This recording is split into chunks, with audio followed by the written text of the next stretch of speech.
এনসিপির জুলাই পদযাত্রার অংশ হিসেবে আজ টাঙ্গাইলের নিরালা মোড়ে কর্মসূচি পালন করেছে এনসিপি দল।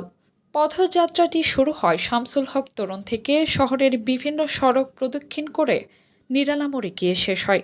পথসভায় উপস্থিত ছিল নাহিদ ইসলাম, ডক্টর তাসনিম জারা, হাসনাত আবদুল্লাহ সহ এনসিপি দলের আরও অনেক পরিচিত মুখ।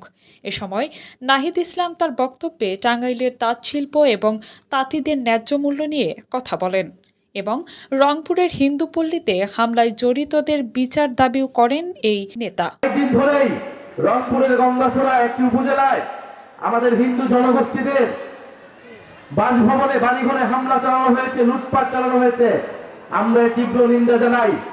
ধর্ম অবমাননার অভিযোগে আমাদের নবীজিকে সেখানে কটূক্তি করা হয়েছে।